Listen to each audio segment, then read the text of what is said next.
আসসালামু আলাইকুম রহমতুল্লাহি ওয়া বারাকাতুহু নাহমাদুহু ওয়া নুসাল্লি আলা রাসূলিহিল কারীম আম্মা বা'দ। বিসমিল্লাহির রহমানির রহিম। আলহামদুলিল্লাহ, আমাদের কবিরা গুনাহ পরিচিতি ও পরিত্রাণ কোর্সের আজ আমাদের তৃতীয় সেশন। কোরবানির ঈদের পরে আজকে আমাদের প্রথম ক্লাস হচ্ছে। আমাদের ইনশাআল্লাহ ধারাবাহিকভাবে ক্লাস চলতে থাকবে। আজকে থেকে শুরু হলো আমাদের নিয়মিত যে রবি, মঙ্গল এবং বৃহস্পতিবার সেই ক্লাসগুলো এখন থেকে ইনশাআল্লাহ নিয়মিত চলবে। তো আজকে আমাদের খুব গুরুত্বপূর্ণ টপিক রয়েছে। গত ক্লাসে আমরা পড়েছিলাম বা আলোচনা করেছিলাম সব থেকে বড় গুনাহ বলে যেটাকে বিবেচিত করা হয়, এবং কবিরা গুনার যে নাম্বার 1 যার স্থান সেটা হচ্ছে শিরক, বা আল্লাহ সুবহানাহু ওয়া তাআলার সঙ্গে শিরক করা।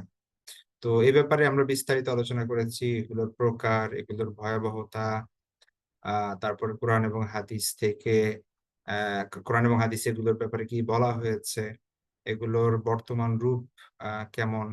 তো সেই বিষয়গুলো আমরা আলোচনা করেছি আলহামদুলিল্লাহ। তো আমি আপনাদেরকে বলেছিলাম যে কবিরা গুনার যেই লিস্ট আমরা পাই, এগুলো এমন কোনো বিষয় না যে একটা হাদিসের মধ্যে আল্লাহ রাসূল সাল্লাল্লাহু আলাইহি ওয়াসাল্লাম বলে দিয়েছেন যে এগুলো এগুলো কবিরা গুনাহ, বা কোন কোরআনের আয়াতের মধ্যে আল্লাহ বলে দিয়েছেন এগুলো কবিরা গুনাহ। ব্যাপারটা এরকম না। বরং স্কলারগণ কিছু নিয়ম ঠিক করেছেন যে এই ক্যাটেগরির মধ্যে এই বৈশিষ্ট্যের মানে অধিকারী যেই গুনাহগুলো, সেগুলোকে কবিরা গুনাহ হিসেবে স্বীকৃতি দেওয়া হবে। তো সেই হিসেবে ৭০ টার মতো আমরা বলেছি যে ইমাম যাহাবী রহমাতুল্লাহ আলাইহি তার কিতাবুল কাবায়েরের মধ্যে ৭০ টির কথা এনেছেন, যেটা মূলত আব্দুল্লাহ ইবনে আব্বাস রাদিয়াল্লাহু তাআলা থেকে বর্ণিত। তো এগুলোর মধ্যে আনা হয়েছে মূলত আ সেই সকল গুনাহ যেগুলোর ব্যাপারে ধমকি এসেছে, বা আল্লাহর লাআনতের কথা এসেছে, আল্লাহ রাসূল সাল্লাল্লাহু আলাইহি ওয়াসাল্লাম অভিসম্পাত করেছেন, বা পরকালে শাস্তির কথা বলা হয়েছে, দুনিয়াবী শাস্তির কথা আছে। তো এই সকল গুলো সবগুলোকে একত্রিত করা হয়েছে। তো এখানে আ এই সবকিছুর আপনার আ মাত্রা এক না। ঠিক আছে? যেমন কিছু আছে যেগুলো করলে সেগুলো ইসলাম থেকে মানুষ বের হয়ে যাবে। যেমন শিরিক। তো এইটার সাথে তো আসলে অন্য কোনো কিছুর তুলনা হয় না। এটা হচ্ছে সবার উপরে সবথেকে বড় ধরনের গুনাহ, এবং মানে সবথেকে বড় ধরনের জুলুম শিরিক। তো তেমনিভাবে হাদিসের মধ্যে কিছু গুনার কথা বলা হয়েছে। কোন হাদিসে ৫ টা, কোন হাদিসে ৭ টা এরকম বলা হয়েছে। যে এই গুনাহগুলোর মতো আ জঘন্য গুনাহ আর হতে পারে না। ঠিক আছে? এরকম আপনি হিসাব করলে কোরআন এবং হাদিস থেকে দেখবেন যে ৭ থেকে ১০ টা এমন গুনাহ আছে যেগুলো হচ্ছে অনেক বেশি, এগুলোর মাত্রা অনেক বেশি, ভয়াবহতার পরিমাণ বেশি, এবং এগুলো খুব বেশি ঘৃণিত, এবং এটার শাস্তিও অনেক বেশি অন্য অনেক বিষয়ের তুলনায়। ঠিক আছে? তো আমরা যেহেতু ধারাবাহিকভাবে আলোচনা করছি, তো এই ভয়াবহতার দিক থেকে সবথেকে মানে খারাপ যেগুলো, যেগুলোর মাত্রা অনেক বেশি, এমন গুনাহগুলোর আলোচনা আমরা আগে করব, এবং সেইভাবে ধারাবাহিকভাবে আমরা যাবো ইনশাআল্লাহ। তো আজকে আমরা ২ টা গুনার ব্যাপারে আলোচনা করব। যেগুলো মূলত লিস্টে ২ এবং ৩ নাম্বার। ঠিক আছে? তো সেই ২ টি বিষয় হচ্ছে আ ১ হত্যা করা, অর্থাৎ মানুষ হত্যা করা। আ মানে হচ্ছে ইনোসেন্ট বা মানে যা অপরাধ আ হীনভাবে, অথবা মানে এটা যদি আমরা বলি যে এক্সট্রা জুডিশিয়াল মার্ডার। ঠিক আছে? যে বিচার বহির্ভূত আ যে হত্যাকাণ্ড। একটা হচ্ছে যে আইনের কারণে কাউকে হত্যা করা হয়েছে। তো সেটা নিয়ে আমরা আলোচনা করব যে কোন ক্ষেত্রে হত্যা করা বৈধ, এবং সেটার রাইট কে রাখে, সেটা নিয়ে আমরা আলোচনা করব। তো একটা হচ্ছে হত্যাকাণ্ড, আর দ্বিতীয়টা হচ্ছে জাদুটনা বা জাদু করা। তো এই ২ টা বিষয় আ ২ এবং ৩ নাম্বারে, শিরকের পরে এই ২ টার অবস্থান। তো আজকে আমরা এই ২ টা বিষয় নিয়ে আলোচনা করব ইনশাআল্লাহ।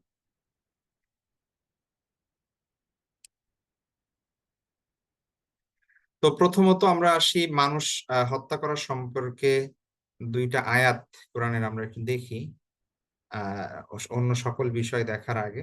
এই বিষয়গুলো তো আসলে এমন, মানে বিশেষ করে হত্যার বিষয়টা, এটা তো এমন যে এটা এমন না যে আমরা প্রতিনিয়ত করি বা হচ্ছে আমাদের মাধ্যমে প্রতিনিয়ত ঘটে, ঠিক আছে?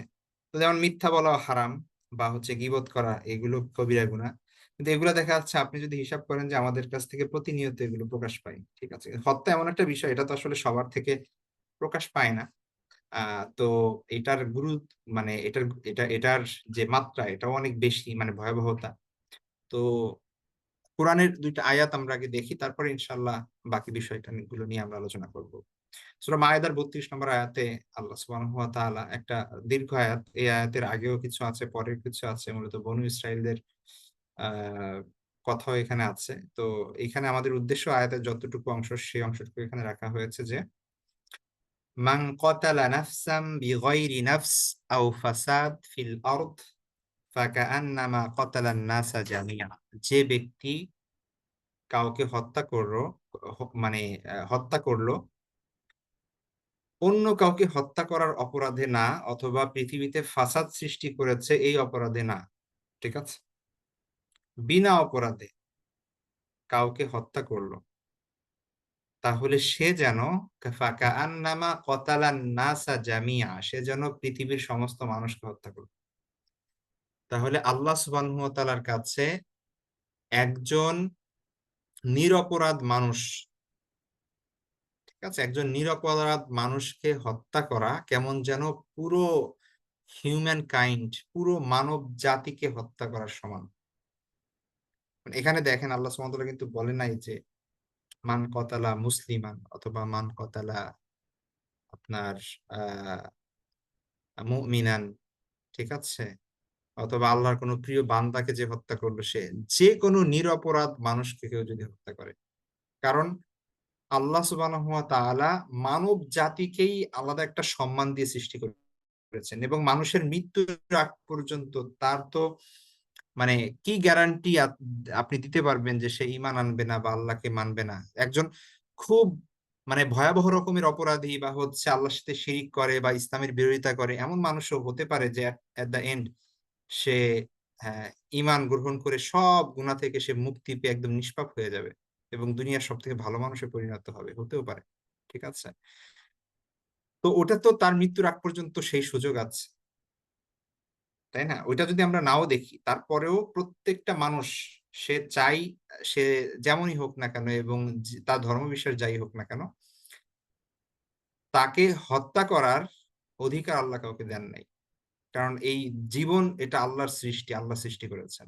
হ্যাঁ, মানুষকে রূহ দিয়েছেন। দেন বিজ্ঞান সবকিছু আবিষ্কার করে একদম সবকিছু করে ফেলতেছে, কিন্তু মানুষের মৃত্যুর রহস্য এখন উদ্ঘাটন করতে পারে না, যে মৃত্যুর পরে আসলে কি হয়, একজন মৃত মানুষ আর জীবিত মানুষের মধ্যে আসলে পার্থক্যটা কি। হ্যাঁ, এর শরীরে ব্লাড সাপ্লাই হয় না, তারপরে শ্বাস প্রশ্বাস চলে না, সব কি বলে সবকিছু অকেজো হয়ে যায়, তাই না? কিন্তু এটা কি কারণে হয়, মানে কোন জিনিসটার অনুপস্থিতির কারণ? আমরা যেটাকে বলতেছি রূহ, এটা তো আসলে আপনি এক্স রে করেন আর আলট্রাসোনোগ্রাম করেন আর হচ্ছে যত ধরনের পরীক্ষা নিরীক্ষা করেন, কোনোভাবেই তো এই রূহকে আর আপনি খুঁজে পাচ্ছেন না, তাই না, মেডিকেল সায়েন্সে? তো বিজ্ঞান এখানে মানে বলতে পারছে না, তারাও বলতেছে আননোন এটা, ঠিক আছে, মানে সামথিং, সাম কাইন্ড অফ কিছু একটা এখানে চলে যাচ্ছে। এই যে যে জিনিসটা চলে যাচ্ছে এটা হচ্ছে রূহ, এবং রূহটা কি সরাসরি হচ্ছে আমরুল্লাহ, আল্লাহ সুবহানাহু ওয়া তাআলার নির্দেশ, আদেশ। তো এই জিনিসটা মানে রহস্যই থেকে যাবে, ঠিক আছে? এইটা আহ আল্লাহ সুবহানাহু ওয়া তাআলার এই আল্লাহ সুবহানাহু ওয়া তাআলা এই ক্ষমতা অন্য কাউকে দেন নাই, ঠিক আছে? যে যে মানুষ সবকিছুই করতে পারতেছে, একটা জীবন তৈরি করা, এইটা কিন্তু এটা কিন্তু মানুষের দ্বারা সম্ভব না, ঠিক আছে? তো এই জন্য আল্লাহ সুবহানাহু ওয়া তাআলা মানব সৃষ্টি করেছেন, এবং প্রত্যেকটা মানুষকে আল্লাহ সম্মানিত করেছেন, এবং তাকে তার মানে তার নিজের অবস্থায় ছেড়ে দেওয়া, অর্থাৎ জীবন বিনষ্ট করার ক্ষমতা বা অধিকার আল্লাহ কাউকে দেন নাই, ঠিক আছে? সে দুনিয়াবে অনেক অপরাধ করতে পারে, ওই জন্য তাকে আটকায় রাখো, দেশান্তরিত করো বা বিভিন্ন শাস্তি দাও, সেটা হইতে পারে, কিন্তু তার জীবন চলে যাবে বা তার জীবন নষ্ট করা হবে, তার জীবন নিয়ে নেওয়া হবে, এই অধিকার আল্লাহ কাউকে দেন নাই, ঠিক আছে, খুবই স্পেসিফিক কিছু কারণে দিয়েছে, সেটা আমরা সামনে আলোচনা করবো যে কখন একটা মানুষের জীবন নিয়ে নেওয়া হবে। ঠিক আছে, তো এই জন্য এই মানে মানুষের জীবন এটা অনেক মূল্যবান একটা বিষয়। তো এইটার অধিকার আল্লাহ কাউকে দেন নাই। কেউ যদি একটা মানুষকে বিনা অপরাধে হত্যা করে, সে কেমন যেন পুরা হিউম্যানিটিকে, পুরো মানব জাতিকে সে যেন হত্যা করে ফেললো। আল্লাহর দৃষ্টিতে এটা এমন। ২ নাম্বার যে আয়াতটা এখানে আছে সেটা হচ্ছে ওয়ামাই ইয়াকতুল মুমিনা মুতাআম্মিদান ফাজাযাউহু জাহান্নামু খালিদান ফিহা ওয়া গাদিবাল্লাহু আলাইহি ওয়া লানাহু ওয়া আ'আদ্দা লাহু আযাবান আযীমা।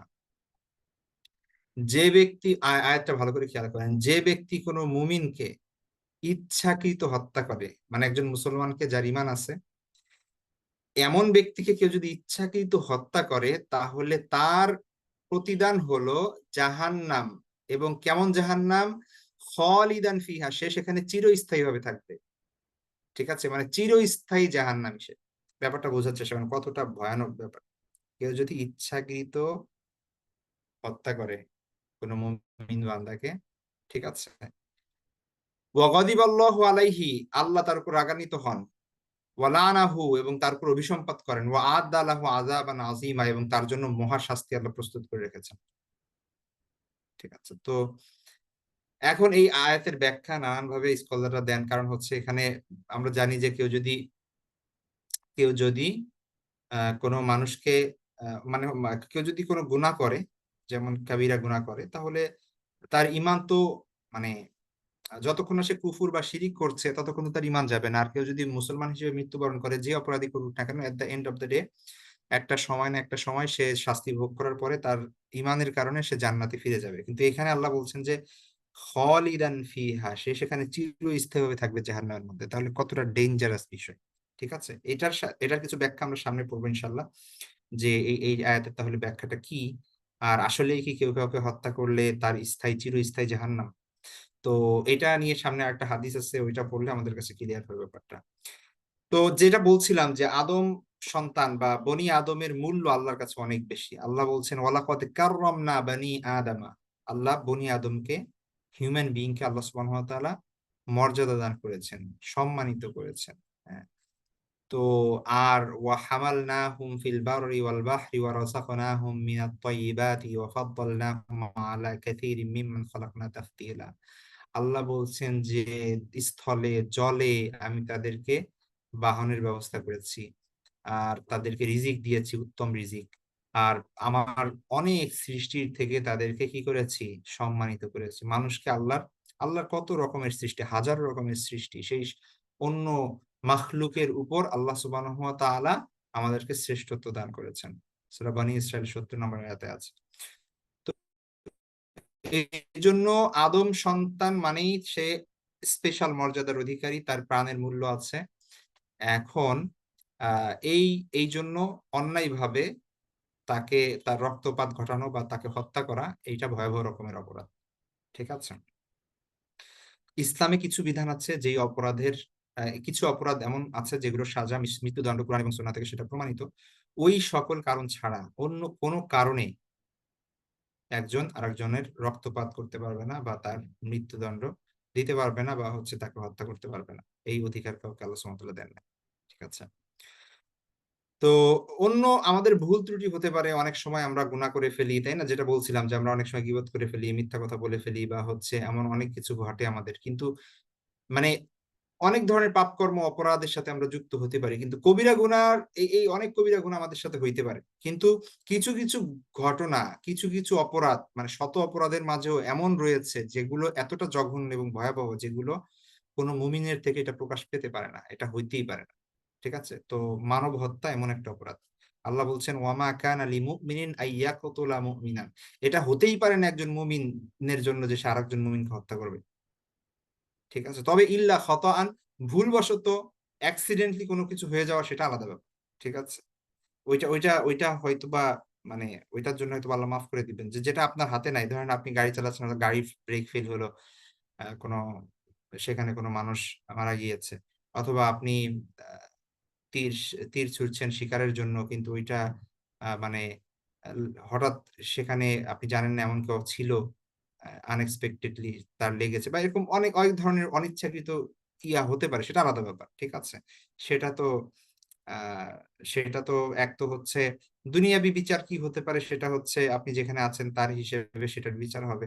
ওইটা ওইটা আপনার কি বলে, ওইটা তদন্ত হয়ে ইনভেস্টিগেশন হয়ে যদি আপনি অপরাধী সাব্যস্ত হন সেটা আলাদা ব্যাপার। কিন্তু গুনাহ হওয়ার কথা যেটা বলছি, পাপ হওয়া, যে আপনার গুনাহ হয়েছে কিনা, এটা আল্লাহ বলছেন যে এইটা আপনার জন্য কি হবে না, হয়তো এখান থেকে আল্লাহ মাফ করে দিবেন, যেটা খতআন হয়েছে, যেটা ভুলবশত হয়েছে, হ্যাঁ, যেটা মিস্টেক হয়েছে বা হচ্ছে অ্যাক্সিডেন্টলি হয়েছে। তো একজন মুমিন কখনো অপর মুমিনকে কি করতে পারে না, এটা হত্যা করতে পারে না, এটা এটা সম্ভব না।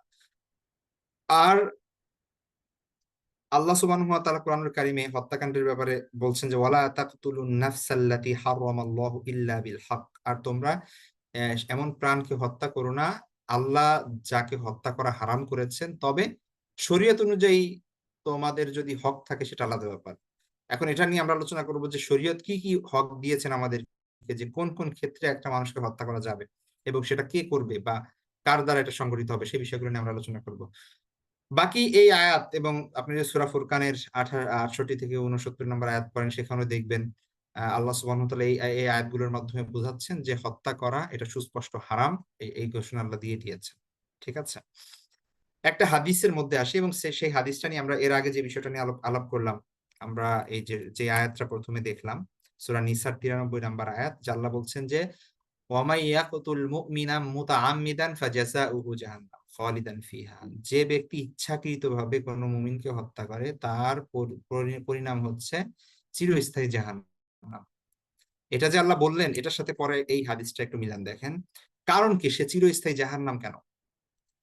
রাসূলুল্লাহ সাল্লাল্লাহু আলাইহি ওয়াসাল্লামের এই হাদিসটা যদি আপনি দেখেন তাহলে দেখবেন আল্লাহ বলছেন যে রাসূলুল্লাহ বলছেন যে সিবাবুল মুসলিমি ফুসুক, একজন মুসলিমকে গালি দেওয়া এটা হচ্ছে ফাসেকি কর্মকাণ্ড, পাপ, অনেক বড় ধরনের পাপ। ওয়াকিতালুহু কুফরুন, আর তার সাথে যুদ্ধ করা, লড়াই লিপ্ত হওয়া, এটা হচ্ছে কুফুর, ঠিক আছে। অর্থাৎ একজন মুমিনের সাথে, একজন মুসলমানের সাথে লড়াই লিপ্ত হওয়াকে কুফুর হিসেবে সাব্যস্ত করা হয়েছে, ঠিক আছে। আর আপনার মানে লড়াইটাকে যদি আপনার কি বলে আহ কুফুর হিসেবে ধরা হয়, তাহলে হত্যাটা তো আরো গুরুতর, ঠিক আছে। এটা যে আরো বেশি গুনার কাজ, আরো কঠিন গুনার কাজ, সেটার বলার অপেক্ষায় রাখে না। তো ব্যাপারটা হচ্ছে কি, স্বাভাবিকভাবে ধরেন একজন আরেকজনকে মানে রাগের বশত কিছু একটা করে ফেলছে, সেটা হচ্ছে আলাদা ব্যাপার। আরেকটা হচ্ছে যে ঠান্ডা মাথায় খুন করা, ঠিক আছে, প্ল্যান করে পরিকল্পনা মাফিক খুন করা বা হত্যার উদ্দেশ্যে তাকে আঘাত করা। একটা হচ্ছে যে আপনি মানে রাগের বশত একটা জিনিস দিয়ে আঘাত করছেন, তাকে হত্যা করার উদ্দেশ্য ছিল না কিন্তু সে মারা গেছে, হ্যাঁ। তো এটা হচ্ছে এক জিনিস, ওটা ওটা নিয়ে আমরা আলোচনা করবো, হত্যার কিছু প্রকার আছে সেটা আলোচনা করবো। আর একটা হচ্ছে যে আপনি তাকে হত্যা করতে চাচ্ছেন এবং প্ল্যান মাফিক পরিকল্পনা অনুযায়ী হত্যা করছেন, তাহলে নর্মালি আপনি যখন এটা করবেন তখন আপনার ব্রেইনে যদি এটা থাকে যে আপনি যেটা করতেছেন সেটা ঠিক করতেছেন, বা এটা এটা হচ্ছে মানে কি বলে, এটা কোনো অন্যায় না, ঠিক আছে, তখন এই জিনিসটা কুফুর হিসেবে মানে কুফুর হিসেবে সাব্যস্ত হয়। মানে আল্লাহ যে বিধান দিয়েছেন যে এটা হারাম, ওইটা আপনি অস্বীকার করলেন, ঠিক আছে। স্কলাররা বলেছেন যে তাহলে কেউ যদি এই মনোভাব নিয়ে কাউকে হত্যা করে তাহলে এটাকে কুফুর হিসেবে বিবেচিত করা হবে। আর কুফুর যদি কেউ সংগঠিত হয় তাহলে তো সে আর মুমিন থাকলো না। তো সেই হিসেবে ওই ওই আয়াতের মধ্যে বলা হয়েছে যে ইচ্ছাকৃতভাবে, যে এই কারণে আমি এটাই বলছি যে এখানে আয়াতের মধ্যে দেখেন আল্লাহ সুবহানাহু ওয়া তাআলা উল্লেখ করেছেন যে মুতাআম্মিদান, মানে একদম ইচ্ছাকৃতভাবে, ঠিক আছে। কেউ যদি কাউকে হত্যা করে ওরা পরিকল্পনা মাফিক ইচ্ছা করে, তাহলে একজন মুমিনের রক্ত কেউ যদি হালাল মনে করে তাহলে এটা কুফুর। আর এই কুফুরের কারণে তার স্থান হবে চিরস্থায়ী জাহান্নাম, ঠিক আছে। এই হচ্ছে বিষয়। তো তো এই হচ্ছে বিষয়। তো আপনার আহ আব্দুল্লাহ ইবনে আব্বাস রাদিয়াল্লাহু তাআলা আনহুকে এই ব্যাপারে জিজ্ঞেস করা হয়েছিল যে একজন মুমিনকে হত্যা করা কুফুর, বা একজন মুমিনকে কেউ যদি হত্যা করে তাহলে সে যে মুমিন থাকে না, বা হচ্ছে তার ঈমান থাকে কি থাকে না, আব্দুল্লাহ ইবনে আব্বাস রাদিয়াল্লাহু আনহুকে জিজ্ঞেস করা হয়েছিল। তো তিনি এই আয়াতটা বলেছিলেন উনি এই আয়াত বলে বলেছিলেন যে এই আয়াতটা রহিত হয়ে যায়নি, এই আয়াতের বিধান এখনো বহাল আছে। ঠিক আছে, অর্থাৎ আল্লাহ স্পষ্টভাবে বলছেন যে ব্যক্তি ইচ্ছাকৃতভাবে কোনো মুমিনকে হত্যা করে তার প্রতিদান হলো জাহান্নাম, সে সেখানে চিরকাল থাকবে। আল্লাহ যেটা বলছেন এটা তো আল্লাহ মানে হুকুম দিয়েই দিছেন, এখানে তার হুকুম দেওয়ার কোনো কিছু নাই। আর এই আয়াত তো রহিত হয়ে যায়নি, সুতরাং এটার বিধান আছে। তো তিনি এটা বললেন আর কি। তো অন্য হাদিসের মধ্যে আমরা দেখি যে আল্লাহ রাসূল সাল্লাল্লাহু আলাইহি ওয়াসাল্লাম যেই সকল কাজকে বা যেই সকল গুনাহকে খুব মানে বড় করে দেখেছেন এবং ভয়াবহ বলে স্বীকৃতি দিয়েছেন, সেগুলোর মধ্যে অন্যতম হচ্ছে হত্যা করা। ঠিক আছে, বলা হয়েছে আকবারুল কাবাইর, মানে কবিরা গুনার মধ্যে সব থেকে ভয়াবহ কবিরা গুনাহ, সব থেকে বড় কবিরা গুনাহ। ঠিক আছে, সেটা এক নম্বর হচ্ছে আল ইশরাকু বিল্লাহ, আল্লাহ আল্লাহর সাথে কাউকে শরীক করা, ওয়া কতলুন নাফস, মানুষকে হত্যা করা, ওয়া উকুকুল ওয়ালিদাইন, পিতামাতার অবাধ্য হওয়া, ওয়া কাউলুজ জুর, মিথ্যা কথা বলা, আও শাহাদাতুজ জুর, অন্য একটা বর্ণনায় আছে যে মিথ্যা সাক্ষ্য দেওয়া। ঠিক আছে, তো সহিহ বুখারীর হাদিস এটা। আর আরো কিছু হাদিস আছে যেখানে ৭টার কথা বলা হয়েছে যে তোমরা ৭টি মানে ধ্বংসকারী গুনাহ থেকে বেঁচে থাকো, সেখানেও বলা হয়েছে একটা যে কতলুন নাফস, অর্থাৎ মানুষ হত্যা করা। তো এ ব্যাপারে কোনো সন্দেহ নাই যে এটা খুবই জঘন্যতম একটা অপরাধ। ঠিক আছে, কারণ এটার সাথে শুধুমাত্র ধরেন একটা মানুষকে আপনি হত্যা করে ফেললেন, তো এটা এমন না যে শুধুমাত্র সে আপনার কি হলো মানে ভিকটিম হলো, এটার সাথে আরো অনেক মানুষ জড়িত, তার একটা পরিবার আছে, হয়তো তার বাবা মা আছে, অথবা তার স্ত্রী সন্তান আছে, তাই না, অথবা তার আহ কাছের আত্মীয় স্বজন আছে, তার উপর অনেক মানুষ হয়তো বা ডিপেন্ডেন্ট আছে, তাই না। তো এই সবাই কিন্তু মানে মানে আপনি সবাইকে শাস্তি দিচ্ছেন এবং সবার হক নষ্ট করতেছেন। তো এই জন্য এটা মাল্টিপল ইস্যু এখানে জড়িত হয়। ঠিক আছে, যেটা এটার এটার গুরুত্বকে এবং এটার মানে ভয়াবহতাকে, এটার মাত্রাকে আর অনেক বাড়িয়ে দেয়। তো হত্যার কিছু প্রকার যেটা ফিকহের কিতাবগুলোতে আছে, কোথাও 5টা কোথাও 4টার কথা বর্ণনা করা হয়েছে মানে ফিকহের কিতাবগুলোতে হত্যার যেই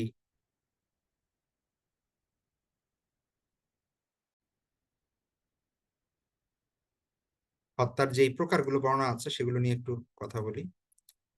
তো প্রথমত দেখুন, একটা হচ্ছে কতল শব্দের অর্থ হচ্ছে হত্যা। হ্যাঁ, কিতাল মানে হচ্ছে যুদ্ধ করা, আর কতল কফ তা লাম, হ্যাঁ, এই কতলের মানে হচ্ছে হত্যা। তাহলে একটা প্রথম ক্যাটাগরি হচ্ছে কতলে আমদ। আম আম আমদান বা আমদান মানে হচ্ছে মূলত ইয়া করা, ইচ্ছাকৃত। ঠিক আছে, তাহলে কতলে আমদ মানে হচ্ছে ইচ্ছাকৃত হত্যা। অর্থাৎ আপনি মানে যে হত্যা করা হয়েছে পূর্ব পরিকল্পিত ভাবে, ইচ্ছাকৃত ভাবে হত্যার উদ্দেশ্যে। ঠিক আছে, তো এটা হচ্ছে সব থেকে গুরুতর অপরাধ। তো ইসলামী শরীয়তে এটা শাস্তি আল্লাহ বলেছেন কিসাস, প্রাণের বিনিময়ে প্রাণ। আর যে ব্যক্তি হত্যাকারী তাকে কি করতে হবে, হত্যা করা হবে। তবে এটার অল্টারনেটিভ আছে, যে ব্যক্তি মারা গিয়েছে বা হত্যাকৃত বা মানে হত্যার শিকার হয়েছে, মাকতুল যে ব্যক্তি, তার পরিবার বা তার ওয়ারিশ যারা আছে, তার ইমিডিয়েট ফ্যামিলি, তারা যদি চায় যে আহ যে লোকটা হত্যা করেছে তাকে মাফ করে দিবে, হ্যাঁ, তাকে মানে তারা যদি মনে করে যে আমি এখন একে হত্যা করে কি করবো, এই হত্যা করলে তো আর আমার সন্তান ফেরত আসবে না বা আমার হাজবেন্ড ফেরত আসবে না, তো তার থেকে বরং সে কি করুক, মানে দিয়ত নিবে। দিয়ত মানে হচ্ছে রক্তমূল্য। ঠিক আছে, রক্তপণ, অর্থাৎ রক্তপণের আপনার রক্তপণের মূল্য ইসলামে নির্ধারিত অলরেডি, সেটা হচ্ছে 100 উট। ঠিক আছে, 100 উট হচ্ছে রক্তমূল্য বা রক্তপণ। অর্থাৎ 100 উটের যেই সমপরিমাণ, 100 উট বা 100 উটের যে সমপরিমাণ যে মূল্য, সেই মূল্যটা এই ভিকটিম ফ্যামিলি তাদেরকে যদি দেওয়া হয়, আহ এটাকে বলা হয় দিয়াত। ঠিক আছে, তো এই ফ্যামিলির উপর আল্লাহ দিয়েছেন এদেরকে, যে যার ভাই মারা গেছে, যার ছেলে মারা গেছে, বা হচ্ছে যার বাবা মারা গেছে, অথবা যার হাজবেন্ড বা ওয়াইফ মারা গিয়েছে, তো এই ফ্যামিলি, ইমিডিয়েট ফ্যামিলি, যারা মূলত ওয়ারিশ, ঠিক আছে, তো এরা যদি মাফ করে দিতে চায় সেই হত্যাকারীকে, তাহলে তারা চাইলে মাফ করে দিতে পারে। আল্লাহ এই বিধানটা দিয়েছেন, হ্যাঁ, এখানে। তো তো কিসাস, দিয়াত, এটা আপনার কি করতে পারে, এই দুইটার একটা তারা গ্রহণ করতে পারে অথবা ক্ষমা করে দিতে পারে। তো এইটা অবশ্য এটার সাথে আবার রাষ্ট্রের কিছু বিধানের সাথে সম্পৃক্ততা আছে। রাষ্ট্রে যদি এমন নিয়ম থাকে যে না এখানে সে ক্ষমা করতে পারবে না, কারণ হচ্ছে আহ আহ, মানে এখানে মূলত কাউকে হত্যা করা, এটা দুইটা বিধান লঙ্ঘন হয়। একটা হচ্ছে ওই ব্যক্তির প্রাণ চলে যায়, আর একটা হচ্ছে জমিনে ফাসাদ সৃষ্টি হয়। মানে সরকারের নিজস্ব যে একটা রুল, ঠিক আছে, অথবা নিজস্ব যে একটা একটা ল অ্যান্ড অর্ডার, সেটা ভেঙে যায়। এবং সবাই যদি এভাবে ক্ষমাপ্রাপ্ত হয় তাহলে হত্যাটা আরো বেশি হবে। সবাই মনে করবে যে হত্যা করে পার পেয়ে যাবে, বা বড় বড় লোকরা টাকা দিয়ে পার পেয়ে যাবে। ঠিক আছে, এ ধরনের অনেক বিষয় থাকে। তো এই কারণে ওই রাষ্ট্রের নিয়মও এখানে সম্পৃক্ত সম্পৃক্ত আছে আর কি। যে এখানে ওই বিচারক বা হচ্ছে সেই পরিস্থিতি, ওইটার উপর ডিপেন্ড করে যে আসলে সিদ্ধান্তটা কি হবে। বাকি হচ্ছে শরীয়তে এই বিধান রাখা হয়েছে যে হয় কিসাস, প্রাণের বিনিময়ে প্রাণ, অথবা ক্ষতিগ্রস্ত পরিবার এটার বিনিময়ে রক্ত মূল্য নিয়ে তার ওটা ক্ষমা করে দিতে পারে। ঠিক আছে, মৃত্যুর বিষয়টা বাদ দিতে পারে। এটা হচ্ছে কতলে আমদের ক্ষেত্রে, অর্থাৎ ইচ্ছাকৃত কেউ কাউকে যদি হত্যা করে। কতলের এখন হত্যার আরো কিছু প্রকার আছে। দ্বিতীয় নাম্বার প্রকার হচ্ছে কতলে শিবে আমদ, মানে হত্যার সদৃশ্য, স- মানে ইচ্ছাকৃত সদৃশ্য হত্যা, কিন্তু আসলে ইচ্ছাকৃত না। দুইজন মারামারি লাগছে, হাতাহাতি করতেছে, ঝগড়াঝাটি করছে, একজন পাশে একটা মানে লাঠি পাইছে, বাড়ি দিচ্ছে, ও মারা গেছে। ওর ইচ্ছাই ছিল না ধরেন ওকে মেরে ফেলা, এমনি রাগান্বিত হলে দেখা যাচ্ছে দুইজন দুইজনকে মারে। যেমন ধরেন মুসা আলাইহিস সালাম আপনার ওই কিপ্তিকে হত্যা করেছিল। এখন এটা এটা কতলে আমদ ছিল না, এটা ছিল কতলে শিবে আমদ।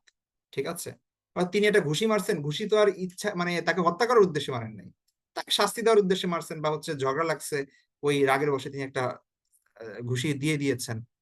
এখন এর ফলে সে মারা গিয়েছে, হয়তো জায়গা মতো পড়েছে, ওইটা এমন স্থানে পড়েছে যেটা খুব ছিল, সেন্সিটিভ ছিল। তো হতে পারে এরকম। অথবা ধরেন এই যে অনেক সময় রাস্তাঘাটে মানুষ মারামারি করে, বা অনেক সময় পরিবারের মধ্যেও দেখা যাচ্ছে মারামারি হয়, কিন্তু কেউ কাউকে হত্যা করার উদ্দেশ্য থাকে না। দেখা যাচ্ছে হাতের পাশে কিছু একটা পেয়েছে, ওটা ওটা ওটা ছুঁড়ে মেরেছে অথবা ওটা দিয়ে আঘাত করেছে, তারপরে দেখা যাচ্ছে যে তার মাথা ফেটে গেছে, হসপিটালে নিয়ে মারা গেছে, বা এরকম এরকম হয় অনেক সময়। কিন্তু সেও পরবর্তীতে ই করে যে হাই হাই আমি কি করলাম, বা হচ্ছে আপনার তারও ইচ্ছা ছিল না যে এখানে আঘাত করা, বা মানে মেরে ফেলা অ্যাটলিস্ট, এটা এটা উদ্দেশ্য ছিল না। ঠিক আছে, তো এটাকে বলা হয় কতলে শিবে আমদ। তো এইটার কারণে আপনার আহ মানে কতলে আমদ ব্যতীত অন্য কোনো কতলের কারণে মূলত কিসাসটা আপনার হবে না। ঠিক আছে, অর্থাৎ হত্যার বিনিময়ে হত্যা যেটা, ওইটা হচ্ছে যে সে যদি ইচ্ছাকৃত ভাবে কাউকে পরিকল্পনা ভাবে হত্যা করে তাহলে ওইটা প্রযোজ্য হবে। আদার অন্য সবগুলোর ক্ষেত্রে দিয়েত আসবে। ঠিক আছে, অর্থাৎ রক্ত মূল্য পরিশোধ করবে সে এখানে। আর হচ্ছে কাফফারা দিবে একটা। কাফফারা মানে হচ্ছে তার গুনাহ মাফের জন্য আহ আপনার একজন হয়তো দাস মুক্তি করা, অথবা হচ্ছে লাগাতার দুই দুই 2 মাস রোজা রাখা, যেটা রোজার কাফফারা আমরা দেখি, তাই না? ওই কাফফারাটা দিবে। আর হচ্ছে আহ আহ, রক্তমূল্য, অর্থাৎ দিয়ত। এখন দিয়ত যদি আপনি টাকার হিসেবে ধরেন, এটা অনেক অনেক টাকা, অনেক টাকা, হ্যাঁ, কোটি টাকার উপরে চলে যায়। কারণ একটা উট, 100 উট, একটা উট আপনি কত টাকা দিয়ে কিনতে পারবেন? মানে আপনি যদি মানে একটা উটের দাম 5 লাখ ধরেন, তাহলে 5 কোটি টাকা হয় 100 উটের দাম। আপনি যদি 1 লাখ টাকাও ধরেন একটা উটের দাম, যেটা একটা গরুর দাম এখন, ঠিক আছে, উটের দাম তো আসলে অনেক বেশি, তাহলে 1 কোটি টাকা। তো এটার পরিমাণ অনেক বেশি আর কি। হ্যাঁ, তো এটা গেল 2 নাম্বার, কতলে শিবে আমদ। 3 নাম্বার হচ্ছে কতলে খাতা। শব্দের অর্থ হচ্ছে ভুল, মানে ভ্রান্তিবশত, মিস্টেকেনলি, মানে ভুলের কারণে বা অসতর্কতার কারণে যে হত্যাকাণ্ড সংঘটিত হয়েছে, তার ইচ্ছাও ছিল না কি করা, কাউকে হত্যা করা। আবার সে মানে মানে আঘাতের উদ্দেশ্যে ইয়াও করে নাই। মানে যেমনি ভাবে কতলে শিবে আমদ, যেরকম সে আঘাত দিয়েছিল, ঘুষি মেরেছিল অথবা লাঠি দিয়ে আঘাত করেছিল, কিন্তু হত্যার উদ্দেশ্য ছিল না। আর কতলে খতা হচ্ছে লাঠি দিয়ে আঘাতও করে নাই, মানে সে যে কাজটা করতেছে সেটা কাউকে আঘাত দেওয়ার উদ্দেশ্য ছিল না, হত্যা তো প্রশ্নই আসে না। যেমন ধরেন সে শিকার করতে গেছে, তীর ছুটছে পাখিকে লক্ষ্য করে, এখন সে জঙ্গলের মধ্যে যায়, দেখে যে একজন মানুষের গায়ে লেগে সে মরে পড়ে আছে। এখন সে তো জানেই না যে এখানে মানুষ আছে, সে জানে যে জঙ্গলের মধ্যে কেউ নাই।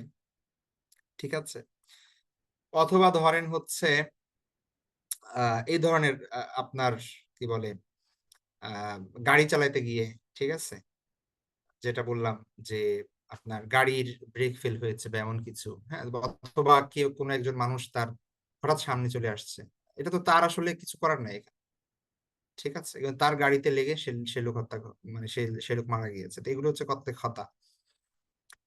আর কতল বিস সাবাব আরেকটা হচ্ছে, আচ্ছা কতলে খাতারের কথা বলি, কতলের খাতারটাও এরকম দিয়াত অথবা হচ্ছে আপনার কাফফারা, ঠিক আছে। আর আরেকটা হচ্ছে কতল বিস সাবাব, কতল বিস সাবাব হচ্ছে কারণবশত, সে আসলে সরাসরি এখানে কোনোভাবেই সম্পৃক্ত না, কিন্তু তার কোনো একটা ইসের কারণে, কর্মকাণ্ডের কারণে কোনো একজন ব্যক্তি হত্যা মানে মারা গিয়েছে, ঠিক আছে। যেমন ধরেন আপনার বিল্ডিং এ কাজ চলতেছে, তো উপরে ইট রাখা ছিল, একজন লোক পাশ দিয়ে যাচ্ছে, উপর থেকে বাতাসে বা কোনোভাবে ইটটা পড়ে ওই লোকের মাথায় লাগছে, সে মারা গেছে। মানে আপনি জানেন না, ঘটনাস্থলে আপনি উপস্থিত নাই, আপনি জানেন না, কিন্তু বিল্ডিং আপনার, ওইখানে আপনার কাজ চলতেছে আর কি, ঠিক আছে। অথবা ধরেন আপনি কি বলে ইয়া করছেন, একটা গর্ত খুঁড়ে রাখছেন কিছু করার জন্য, তো সেইখানে রাত্রেবেলা একজন হাঁটতে গেছে, ওই গর্তের মধ্যে পড়ে মারা গেছে, আপনি জানেনও না এখানে যে আহ, কেউ আসবে বা ইত্যাদি, ঠিক আছে। তো এই ধরনের যে বিষয়গুলো, যেটা আপনি সরাসরি জরুরি না, কিন্তু সামহাও আপনি আহ মানে কারণ হয়েছেন এই মৃত্যুর, ঠিক আছে। তো এইগুলোকে বলা হয় কতল বিসাবাব। তো এটা অনুযায়ী, এটা এটা পরিস্থিতি অনুযায়ী দিয়ত বা কাফারা প্রযোজ্য হবে। এটা মানে এটার আপনার নেগলিজেন্স কতটুকু আছে, আপনার এখানে অসতর্কতা আছে কিনা, বা আসলে কতটুকু দায়, এগুলো তদন্ত সাপেক্ষে তারপরে হচ্ছে কাজী নির্ধারণ করবে। কিন্তু এগুলোর কোনোটাই আপনার কেসাস হবে না, এটা শাস্তি, অর্থাৎ এই মৃত্যুর বদলে আপনার জান নেওয়া হবে বা আপনার ফাঁসি হবে, এটা হবে না, ঠিক আছে। কারণ এখানে আপনি সরাসরি কোনোভাবে জড়িত না, এখানে হয়তো জরিমানা, আর্থিক জরিমানা অথবা অন্য কোনো শাস্তি আসতে পারে, ঠিক আছে। তো এই হচ্ছে বিষয়। আরো কি বলে আহ, আপনার ফকিহদের কিছু মতানৈক্য আছে এগুলোর প্রকারের ব্যাপারে, কেউ কেউ 5 প্রকারও বলছেন, কিন্তু মেইনলি আমরা দেখি যে এই 4টা ক্যাটাগরির মধ্যেই পড়বে, অন্যগুলো যদি আমরা দেখি, ঠিক আছে। তো এই হচ্ছে বিষয়। একটা বিষয় যেটা আমরা অনেকেই মানে আমাদের সাথে সম্পৃক্ত, আমি একটু আগে আপনাদেরকে একটা কথা বলেছি যে কিছু এই হত্যাকাণ্ডের বিষয়টা এমন যে এটা আমরা প্রত্যেকেই এটার সাথে জড়িত না, ঠিক আছে, এটা খুবই কম মানুষ এটার সাথে জড়িত, তাই না। এটা তো এমন না যে মিথ্যা কথা যতটা মানে, বা অন্য কাউকে ধোঁকা দেওয়া বা গীবত করা, বা অন্যের হক নষ্ট করা, অন্য কাউকে কষ্ট দেওয়া, গালি দেওয়া, এগুলো সবই হারাম এবং কবিরা গুনাহ। কিন্তু এইগুলো যতটা না ব্যাপক এবং আমাদের দ্বারা প্রতিনিয়ত প্রকাশ পায়, হত্যার ব্যাপারটা তো আসলে এরকম না, ঠিক আছে। কিন্তু সামহাও আমরা অনেকে যেটার সাথে জড়িত, সেটা হচ্ছে এটা, গর্ভের শিশুকে হত্যা করা, ঠিক আছে। দেখেন একটা মানুষ যখন মাতৃগর্ভে আসে, মানে আহ, বীর্য থেকে একটা টাইমের পরে সেটা রক্তপিণ্ডতে আপনার পরিণত হয়, রক্তপিণ্ডটা কিছুদিন থাকার পরে সেটা মাংসে রূপান্তরিত হয়, তারপরে সেখানে হাড্ডি হয়, তাই না। আহ হাড্ডিতে রূপান্তরিত হয়, তারপরে সেটার উপর আল্লাহ মাংস চড়ান এবং আস্তে আস্তে একটা আকার ধারণ করে, এবং তারপরে আল্লাহ সেখানে রূহ দেন, জীবন দেন, এবং একটা মানে ভূমিষ্ঠ হওয়ার পরে সে শুধু কি হয় মানে দুনিয়াতে আসে, কিন্তু সে কিন্তু মায়ের পেটেও জীবন্ত, মানে একটা একটা সার্টেন টাইমের পরে কিন্তু, মানে জান আসার পরে, ঠিক আছে। এখন জানটা আসে কত দিনে, সেটা একটা বিষয়। হাদিসের ভাষায় আমরা যদি দেখি, সেটা বলা হয়ে থাকে যে মানে 40 40 40 আপনার আহ, কি বলে 43-এর পরে, ঠিক আছে, অর্থাৎ আপনার 4 মাস বা এই সময়, বা সেটা সেটা আলাদা একটা বিষয়, সেটা একটা মানে সেটা আমরা জেনে নিতে পারি আহ শরীর দৃষ্টিকোণ থেকে, সেটা সেটা এক বিষয়। প্রথমত কথা হচ্ছে যে আহ আল্লাহর তরফ থেকে মূলত সন্তান আসে। অনেক মানুষ আছে পৃথিবীতে যাদেরকে আল্লাহ সন্তান দেন না, এবং তারা কত কষ্টের মধ্যে আছে, কত আক্ষেপ নিয়ে আছে, তাদের জীবনটা বিষিয়ে আছে শুধু একটা সন্তান নাই এই কারণে, তাই না। আবার অনেক মানুষ আছে যে গর্ভের সন্তানকে নষ্ট করে দেন। তো প্রথমত আল্লাহর মানে আপনি যদি নাও চান যে এই সময় আপনি একটা বাচ্চা চাচ্ছেন না, তারপরে আল্লাহর পক্ষ থেকে যেহেতু এসেছে, এটাকে মানে গিফট মনে করা, এই সন্তানই হয়তোবা আপনার জন্য ভবিষ্যতে অনেক কল্যাণ বয়ে আনবে, এবং কত ভাবে যে আপনার মানে সুখের কারণ হবে এবং ভবিষ্যতে নাজাতের কারণ হবে আপনি নিজেও জানেন না। তো এটা আল্লাহর তরফ থেকে, তো এটা সর্বপ্রথম এটা কোনোভাবেই এটাকে মানে অন্যভাবে না নেওয়া, তারপরও যদি এমন কোনো সিচুয়েশন হয় যে না আপনি রাখতে পারছেন না, সেটা মানে আমি বলছি না যে কি কি সিচুয়েশন, যদি ধরেন এরকম, তো সেটা যতক্ষণ বাচ্চার জান না আছে, কোনো আলেমের পরামর্শ সাপেক্ষে, কোনো মুফতির পরামর্শ সাপেক্ষে আপনি হয়তো বা সেটা কি করতে পারেন, মানে সেটা ফেলে যদি দিতে চান, তাহলে সেটার মানে মানে এটা এটা মানে খুবই জঘন্যতম একটা জায়েজ কাজ হবে। কিন্তু এটা ওইভাবে হারাম কাজ হিসেবে গণ্য হবে না যদি তার জান না আসে, যে যতক্ষণ পর্যন্ত তার ইনাপ আসে। ঠিক আছে? কিন্তু যদি তার জান চলে আসে, তার রূহ যদি চলে আসে, তার মানে হচ্ছে সে আপনার সন্তান এবং একটা মানুষ। জাস্ট পার্থক্য হচ্ছে সে ইনসাইড ইউ, আপনার মধ্যে। ঠিক আছে? তো একটা বাচ্চা যে মাত্র ভূমিষ্ঠ হয়েছে তাকে হত্যা করা যেমনটা হত্যার শামিল এবং জঘন্য কাজ, আপনার পেটের মধ্যে যে আছে সেও জীবিত, সেও আপনাকে আপনার পেটে নাড়াচাড়া দিচ্ছে, লাথি দিচ্ছে, তাই না? আপনি টের পাচ্ছেন, তাকে হত্যা করাটাও এত জঘন্য। কিন্তু এটা কিন্তু অনেক মানুষ আমরা করি এবং প্রতিনিয়ত আমাদের সমাজে হচ্ছে। ঠিক আছে? কিন্তু এটাকে আমরা কোনো রকমের মনেই করছি না কোনো অপরাধ। এটাও সুস্পষ্ট হত্যার শামিল। এ ব্যাপারে মানে কোনো কোনো সন্দেহ নাই। জন্মলাভের পর হত্যা করা আর গর্ভের জীবন্ত শিশুকে হত্যা করা একই রকমের অপরাধ। ঠিক আছে? একই রকমের অপরাধ। আর আপনারা জানেন যে 23 সূরার মধ্যে লেখা, মানে আল্লাহ সুবহানাহু ওয়া তাআলা কোরআনের মধ্যে বলছেন যে যে আপনার এই শিশুকে জিজ্ঞাসা করা হবে কিয়ামতের দিন, বিআইয়ি যামবিন কুতিলাত, কি কারণে তোমাকে হত্যা করা হয়েছিল। ঠিক আছে? সেই সময় আপনাকেও কিন্তু জবাবদিহিতার সম্মুখীন হতে হবে। তো এই জন্য এখন কি কারণে সেটার দিকে আমি যাচ্ছি না। হ্যাঁ, অনেক মানুষের অনেক কারণ আছে। কেউ বলে যে খাওয়াবো কি, পড়াবো কি, অনেকগুলো সন্তান অলরেডি, অথবা পালবো কিভাবে। অনেকে মেয়ে সন্তান হওয়ার কারণে, অনেকে হচ্ছে একটি বা দুটি সন্তানের বেশি নিতে চায় না, এই কারণে বিভিন্ন কারণে, মানুষের কারণ, সেই কারণের দিকে যাচ্ছি না। বাকি আপনি মানে একজন জীবন্ত শিশুকে যেভাবে হত্যা করতে পারবেন না এইসব কারণ দেখিয়ে, ঠিক তেমনি ভাবে তেমনি ভাবে আপনি কি করতে পারবেন না, ওই আপনার ভেতরের সন্তানকেও আপনি হত্যা করতে পারবেন না। ঠিক আছে?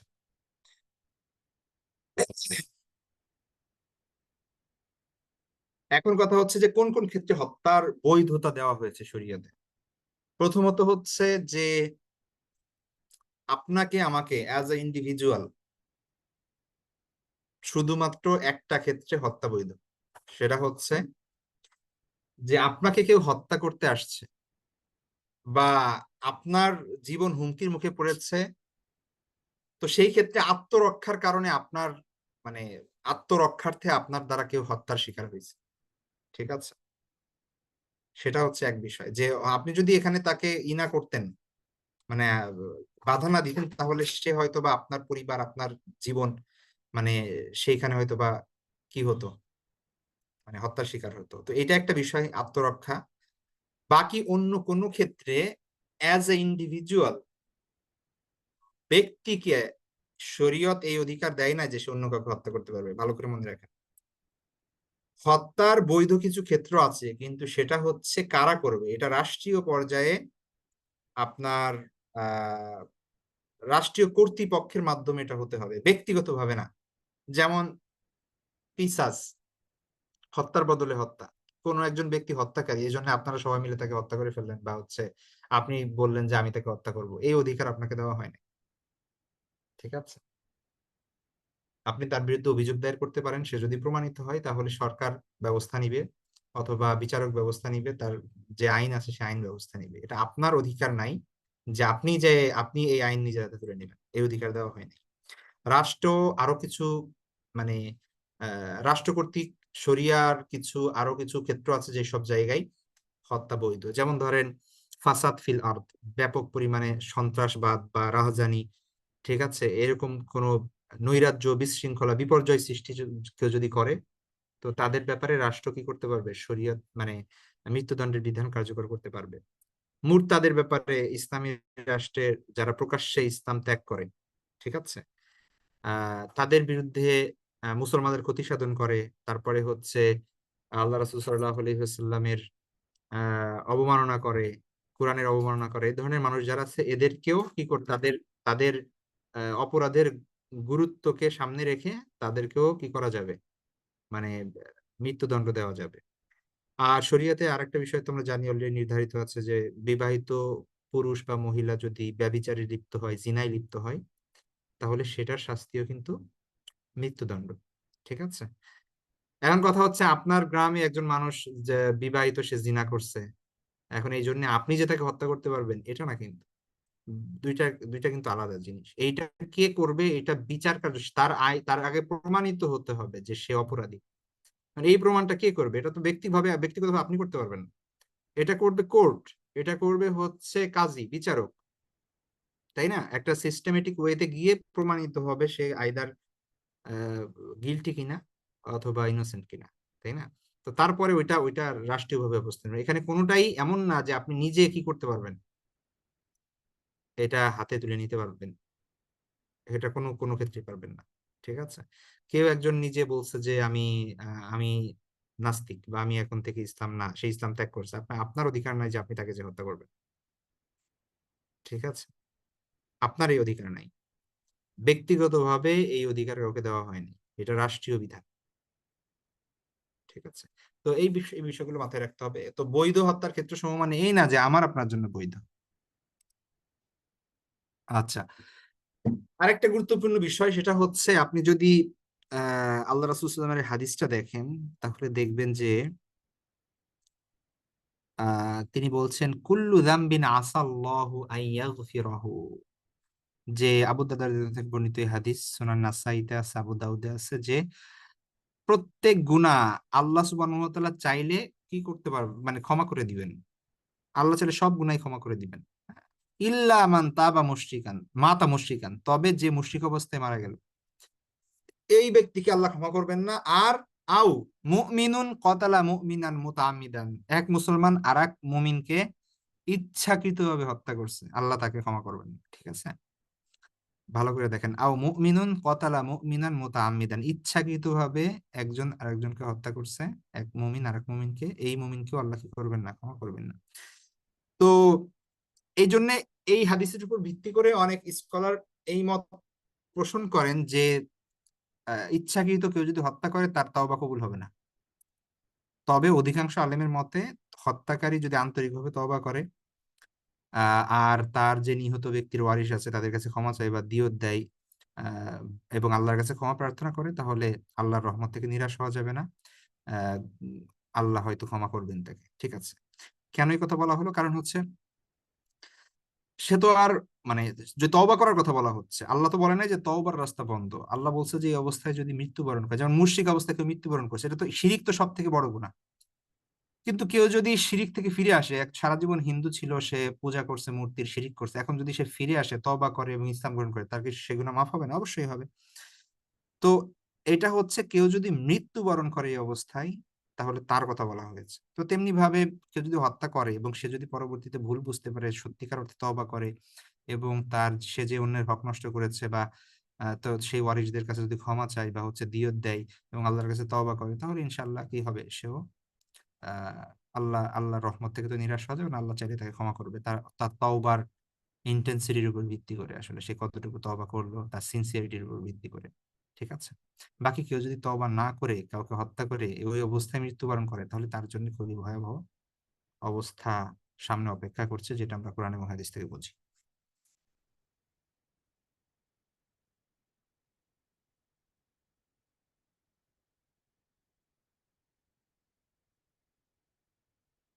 আচ্ছা, আমাদের একটা বিষয় গেছে, আজকে আমাদের দ্বিতীয় টপিক হচ্ছে সিহির বা জাদু।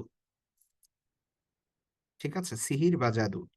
সিহির শব্দটি এসেছে সাহারা, সাহারা শব্দ থেকে। আমরা দেখেন, আমরা বলি না সেহেরি খাই বা সাহারি খাই, মানে সুহুর যেটাকে বলে, সাহারির সময়। সিহির শব্দ শাব্দিক অর্থ হচ্ছে যে যেটা গোপন থাকে। ঠিক আছে। তো যেহেতু আপনার ভোর রাতে, রাত তখন অন্ধকার থাকে, ওই সময়ে আলো ওঠে নাই এখনো, দিন হয় নাই, তাই না, সুবে সাদেক হয় নাই, সূর্য উঠে নাই, সবকিছু অন্ধকার, এই জন্য ওই সময়টাকে সেহেরির সময় বলা হয়। তো সেহের শব্দের অর্থ হচ্ছে লুকানো বা অদৃশ্য বা যেটা গোপন থাকে এমন কিছু। আর মূলত এই সিহিরকে সিহির বা জাদুকে সিহির এই কারণে বলা হয় যে প্রত্যেকটা বিষয়ের একটা কারণ থাকে, তাই না? যে ধরেন আপনি যেই কারণটা ধরতে পারছেন ওটা তো আর গোপন কিছু না বা ওটা অদৃশ্য কোনো কিছু না। ঠিক আছে, আপনার হাতে একটা রশি আছে, আর দরজার হাতলের সাথে সেটা বাঁধা আছে, আপনি রশি ধরে টান দিলেন, দরজাটা খুলে গেল। তো এটা বোঝাই যাচ্ছে যে রশির কারণে কি হচ্ছে এই দরজাটা। কিন্তু আপনি যদি কাউকে দেখান যে দেখো এই যে আমি ম্যাজিক দেখাচ্ছি, আপনি হাত দিয়ে এভাবে ইশারা দিলেন আর দরজাটা খুলে গেল, তাহলে সবাই বলবে এটা জাদু। এখন এটাকে কেন জাদু বলা হবে? কারণ হচ্ছে এটার যে লুকানো যে পিছনে একটা কারণ আছে, সেই কারণটা ধরতে পারছে না কেউ, এটা লুকানো আছে, এটা অদৃশ্য আছে, এই জন্য আমরা এটাকে ম্যাজিক বলতেছি বা এটাকে আমরা জাদু বলতেছি। ঠিক আছে, তো জাদুর নাম সিহের বলা হয়, আরবিতে সিহের বলে এটা এই কারণে যে এটার কার্যকারণ বা এটার যে কজ আছে সেটা লুকায়িত, সেটা অদৃশ্য, সেটা দেখা যাচ্ছে না। ঠিক আছে, তো এই হচ্ছে, এই জন্য এটাকে সিহির বা সিহির বলা হয়। তো মূলত সিহির আসলে সিহিরেরও কার্যকারণ, মানে সিহির বলতে আমরা যে জিনিসগুলো দেখছি, যে জিনিসটা হয়, এগুলোর পেছনেও কার্যকারণ আছে, এটার পেছনেও কজ আছে, কিন্তু এটা আমাদের দৃষ্টির আড়ালে আমরা বুঝি না। ঠিক আছে, আপনি যদি মানে দেখেন এখন আধুনিকতার কারণে, টেকনোলজির উন্নতির কারণে আমরা প্রতিনিয়ত যেই কাজগুলো করছি এগুলো যদি মানে আহ আধুনিক সময়ের পূর্বে যারা বসবাস করেছে ওই সময়ের মানুষদেরকে যদি দেখানো হতো, তাহলে তারা এগুলোর জাদু মনে করতো, বুঝছেন? আপনি মানে আপনি যদি মানে আজ আজ থেকে 500 বছর আগে কেউ যদি দেখে যে এত বিশাল বড় একটা বিমান এতগুলো মানুষ নিয়ে আকাশ দিয়ে উড়ে যাচ্ছে, সে তো এটারে মনে করতো যে এর থেকে বড় জাদু আর কিছু হইতে পারে না, এটা তার কাছে জাদু। না, আমরা জানি যে এটার পিছনে আসলে ফিজিক্স কিভাবে কাজ করতেছে বা এটার পিছনে মানে কিভাবে কার্যক্রম, কোন কি কারণে এরকম হচ্ছে, এটা আমাদের কাছে এখন স্পষ্ট। এই কারণে আমাদের কাছে এটা আশ্চর্যের মনে হয় না, কিন্তু এটা তার কাছে জাদু। বা ওই আপনি দূরে বসে ফোনে আমার সাথে কথা বলতেছেন, এটা যদি মানে কি বলে আধুনিক সময়ের পূর্বে মোবাইল টেলিফোন এগুলো আবিষ্কার হওয়ার পূর্বে যদি এই বিষয়টা কাউকে দেখানো হতো, সে মনে করতো আল্লাহরে, এটা তো ব্ল্যাক ম্যাজিক, এটা কিভাবে সম্ভব, এ তো অলৌকিক ক্ষমতার অধিকারী, তাই না? কিন্তু আপনি ওই কার্যকারণটা এখন জানেন, এই কারণে আর আপনার কাছে এটা জাদু না। তো জাদুর যে বিষয়টা সেটার পেছনেও মূলত কি থাকে, কার্যকারণ থাকে, কিন্তু আপনি জানেন না আর কি যে এটার পেছনে কি ঘটতেছে। ঠিক আছে, তো এই কারণে আমরা এটাকে বলতেছি জাদু, এই আর কি বিষয়। তো ইসলামী পরিভাষায় সিহির বলতে আসলে ওই ধরনের কর্মকাণ্ড বোঝায় যা মূলত শয়তানি শক্তির মাধ্যমে মানে বাস্তবতা পরিবর্তন করে দেয়। ঠিক আছে, মানুষের চেতনাকে বিভ্রান্ত করে বা ক্ষতি সাধন করে, আমরা বিস্তারিত দেখবো সামনে। কোরআন এবং হাদিসে সিহিরের ব্যাপারে কি বলা আছে আগে দেখি। কোরআনের মধ্যে সূরা বাকারা 102 নম্বর আয়াতে, বড় একটা আয়াতের মধ্যে আল্লাহ সুবহানাহু ওয়া তাআলা বলছেন, ওয়াত্তাবাউ মা তাতলু শায়াতিনু আলা মুলকি সুলাইমান ওয়ামা কাফারা সুলাইমান ওয়ালাকিন্নাশ শায়াতিনা কাফারু ইউআল্লিমুনান নাসাস সিহর। আল্লাহ বলছেন যে এরা হচ্ছে মানে ইহুদিদের কথা বলছে যে অনুসরণ করছে এরা অনুসরণ করত সুলাইমানের যুগে, সুলাইমান আলাইহিস ইসলামের রাজত্বকালে শয়তানরা যা শিক্ষা দিত বা শয়তানরা যা তেলাওয়াত মানে কি বলে তেলাওয়াত করতো বা পড়তো, সেই বিষয়ের অনুসরণ করে এরা। ঠিক আছে, আল্লাহ বলছেন ওমা কাফারা সুলাইমান, সুলাইমান আলাইহিস ইসলাম এগুলোর কি করেন নাই, এগুলো সুলাইমান কুফরি করে নাই, ওয়ালাকিন্না শায়াতিনা কাফারু, শয়তানরা কুফরি করছে।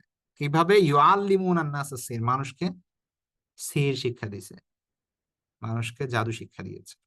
ঠিক আছে, তারপরে আমরা যদি দেখি ক্বালা মূসা আতাকুলুনা লিল হাক্কি লাম্মা জাআকুম আসিহরুন হাযা ওয়ালা ইউফলিহুল সাহিরুন। আপনার ওই মূসা আলাইহিস সালামের সাথে জাদুকরদের ঘটনা আপনারা জানেন, সেই সময় ইন্টারেকশন হয়েছিল এবং প্রতিযোগিতা হয়েছিল, তাই না? তো মুসা আসলাম জিজ্ঞেস করেছেন যে তোমরা কি সত্যকে দেখে এটাকে জাদু বলছো? তো মুসা আলাহ ইসলামের সঙ্গে যখন জাদুকররা আপনার মানে প্রতিযোগিতায় মাঠে অবতীর্ণ হলো, তারা তাদের রশিগুলো হাত থেকে, তাদের বিভিন্ন মাপের রশি ছিল সেগুলো ছেড়ে দিল, সেগুলো কোরআনে দেখবেন আল্লাহ সুবহানাহু ওয়া তাআলা বলছেন যে তারা মানুষ মনে করলো যে এগুলো সাপ, এগুলো তো আসলে সাপ না, তারা ট্রিক খাটিয়েছে। ঠিক আছে, আর মুসা আলাইহিস সালাম যখন তার লাঠি ছেড়ে দিলেন তখন সত্যিকার অর্থে এটা সাপ হয়ে গেল, জাদুকররা বুঝতে পারলো যে এটা কোনো ট্রিক না, এটা সত্যিই সাপ হয়ে গেছে, এটা অলৌকিক ভাবে হয়েছে। আল্লাহ সুবহানাহু ওয়া তাআলা লাঠিটাকে সাপে পরিণত করে দিয়েছেন। তো তখন মুসা আলাইহিস সালাম বললেন যে তোমরা কি সত্যকে দেখে এটাকে জাদু বলছো? ঠিক আছে, আমি যেটা দেখাচ্ছি এগুলো জাদু না, এটা সত্য। মুসা আলাইহিস সালাম যখন ফিরআউনের কাছে দাওয়াত দিতে গেলেন, সবাই তার অলৌকিক বিষয়গুলো দেখে বলতে লাগলো যে এটা জাদু। তিনি বললেন যে না না, তোমরা সত্যকে দেখে এটাকে জাদু মনে করছো, জাদু কখনো সত্য হয় না। ঠিক আছে, ওটার পেছনে কোনো কারণ থাকে, কার্যকারণ থাকে, সেটা আমরা না জানার কারণে আমরা মনে করি যে সেটা জাদু। অনেক সময় আমাদের চোখের ধোঁকা অথবা অনেক কিছু জিনদের মাধ্যমে করা হয়, এই আর কি। হাদিসের মধ্যে আল্লাহ রাসূল সাল্লাল্লাহু আলাইহি ওয়াসাল্লাম বলেছেন যে তোমরা 7টি ধ্বংসকারী বিষয় থেকে দূরে থাকো। তার মধ্যে আল্লাহ সাহাবীরা জিজ্ঞেস করলেন যে সেই জিনিসগুলো কি? তখন তা জিজ্ঞেস করলেন, তারা রাসূল সাল্লাল্লাহু আলাইহি ওয়াসাল্লাম বললেন যে শিরক, তারপর হচ্ছে জাদু, নিরপরাধ ব্যক্তিকে হত্যা ইত্যাদি। আরো জিনা সহ আরো কয়েকটা, আরো আরো কয়েকটা বিষয় আল্লাহ রাসূল সাল্লাল্লাহু আলাইহি ওয়াসাল্লাম উল্লেখ করেছেন, বাবা মার অবাধ্য হওয়া ইত্যাদি। আল্লাহ রাসূল সাল্লাল্লাহু আলাইহি ওয়াসাল্লামের আরেকটা হাদিস রয়েছে মুসলিমের হাদিস, যে যে ব্যক্তি জাদু করে বা করায় সে আমাদের অন্তর্ভুক্ত নয়। ঠিক আছে, তো এখন কথা হচ্ছে জাদু আসলে কিভাবে করা হয়, এটা কিভাবে কাজ করে। আহ এটা যদি আমরা দেখি, তো মূলত আপনার এটার আগে আপনারা যদি, মানে আমরা রুকিয়ার একটা কোর্স করেছিলাম এবং সেখানে এই ব্যাপারে বিস্তারিত আলোচনা করেছিলাম যে জাদুর সাথে মূলত শয়তান এবং জিনের সম্পর্ক আছে। ঠিক আছে, শয়তান এবং জিনের সম্পর্ক আছে। মানে শয়তান প্রকৃতির জিন, জিনটা তো, শয়তান তো আসলে জিনেরই একটা প্রকার, মানে খারাপ জিনদেরকে মূলত শয়তান বলা হয়। তো জাদুকর যারা থাকে তারা শয়তানকে দিয়ে কিছু কাজ করায়, জিনকে দিয়ে কিছু কাজ করায়, যেই কাজগুলো আমরা দেখতে পাই না বাস্তব রূপে। ঠিক আছে, আমরা মনে করি যে ও সে জাদু জানে, আসলে যেটা হয় সেটা হচ্ছে ও শয়তানকে কিছু কাজ, শয়তানকে দিয়ে কিছু কাজ করে। ঠিক আছে, যেহেতু জিনকে আমরা দেখতে পারি না, শয়তানকে আমরা দেখতে পারি না, এবং শয়তানকে আল্লাহ সেই ক্ষমতা দিয়েছে মানুষের রন্ধ্রে রন্ধ্রে চলার এবং মানুষকে ক্ষতি করার, এবং কি বলে মানে আহ, আপনার চাইলে শারীরিকভাবে মানসিকভাবে সে ক্ষতিগ্রস্ত করবে, বিকৃতি ঘটাবে আপনার মস্তিষ্কের, অথবা হচ্ছে শারীরিকভাবে আপনাকে প্যারালাইজ করে দিবে, এই ক্ষমতা আছে তাদের। ঠিক আছে, মানে সে অনেক শক্তিশালী, একটা জিন অনেক শক্তিশালী থাকে। তো সে চাইলে কিন্তু আপনাকে বিভিন্নভাবে ক্ষতি করতে পারবে, কিন্তু নর্মালি সাধারণত তারা করে না, মানে এই জিনিসগুলো কোনো কারণ ছাড়া। ঠিক আছে, আর একটা মানুষ যদি নিয়মিত শয়তান থেকে আল্লাহর কাছে আশ্রয় চায়, সকাল বিকালে মানে দোয়াগুলো পড়ে প্রোটেকশনের, তাহলে তো আসলে ওইভাবে কি করতে পারেন, আয়াতুল কুরসি পড়ে, সূরা বাকারার শেষ 2 আয়াত ইত্যাদি, এই আমলগুলো যদি থাকে তাহলে কি করতে পারবে না, শয়তান আপনাকে কিছু করতে পারবে না, ওইভাবে কোনো ক্ষতি করতে পারবে না ইনশাআল্লাহ। ঠিক আছে, তো এখন ধরেন জাদুটা কিভাবে করা হয়, একজনের কোনো শারীরিক ক্ষতি হয়েছে, অথবা সে পাগল হয়ে গিয়েছে, অথবা মানসিক ক্ষতিগ্রস্ত হয়েছে, অথবা আহ আরো অন্যান্য অনেক বিষয় হইতে পারে। তো সেগুলো আমরা বলি যে ওকে জাদু করছে বোধহয় কেউ, অথবা সিহির করছে। তো এই জিনিসটা কিভাবে কাজ করে, কাজ করে এইভাবে যে জাদুকরদের কাছে সাথে জিনদের এবং শয়তানদের সম্পর্ক থাকে। ঠিক আছে, আর সেই সম্পর্কটা কিভাবে থাকে এটা একটু পরে আসছি।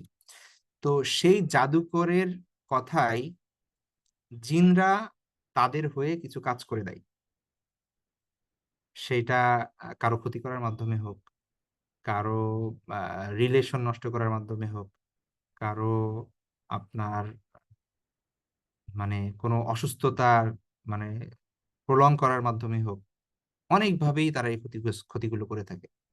ঠিক আছে, তো এটাকে আমরা বলি জাদু, যেহেতু এক্স্যাক্টলি আমরা মনে করি যে কার্যকারণ ধরতে পারছি না, কিন্তু এটা মূলত আসলে জিনের এবং শয়তানের মাধ্যমে করা হয়।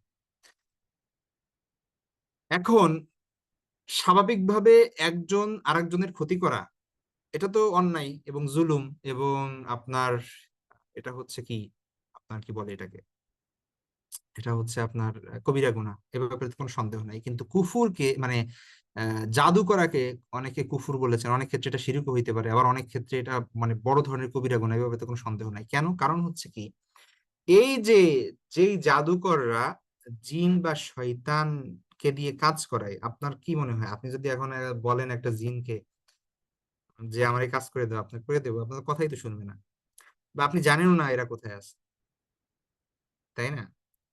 তাহলে কেন শয়তানরা বা জিনরা মানুষের কথা শুনবে, এটা একটা গুরুত্বপূর্ণ ইস্যু। এই জায়গাটাই মূলত শিরিক এবং কুফর লুকায়িত থাকে। আমরা মনে করি কি ওই লোকটা অনেক পাওয়ারফুল, কারণ তার কাছে জিন আছে এবং সে জিনকে দিয়ে অনেক কিছু করাইতে পারে। ঠিক আছে, কিন্তু আসল কাহিনী কি জানেন? ওই লোকটা পাওয়ারফুল না, ওই লোকটা হচ্ছে জিনের পূজা করে। ব্যাপারটা বলছেন, দুইটা দুই জিনিস। শয়তান মানুষকে দিয়ে শিরিক করায়, মানুষকে দিয়ে খারাপ কাজ করায়, যত বেশি খারাপ কাজ করাবে তত বেশি শয়তান খুশি হবে। ঠিক আছে।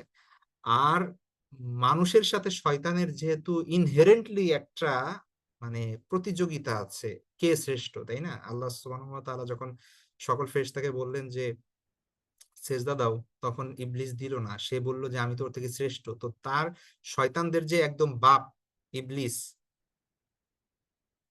সে তো মানুষ থেকে শ্রেষ্ঠ মনে করে। এই কারণে শয়তান প্রজাতি যারা আছে এরা সব সময় চায় মানুষকে অপদস্থ করতে, তাদের দিয়ে ঘৃণ এমন কাজ করাতে যাতে তারা শ্রেষ্ঠত্ব ফিল করে। তো এই যে জাদুকর যারা আছে, এই জাদুকররা মূলত শয়তানের পূজারী, এবং শয়তান এদেরকে দিয়ে এমন হীন কাজ নাই যেগুলো করায় না, যেগুলো মানুষের রুচি বহির্ভূত এবং মানে অপদস্থতার চূড়ান্ত রূপ। ঠিক আছে, এগুলো বিস্তারিত রুকিয়ার কিতাবগুলোতে আপনারা পাবেন যে শয়তানদের থেকে বা যারা জাদু করে এদের থেকে অনেক ধরনের কনফেশন নেওয়া হয়েছিল যে কি কি কাজ এরা করায়।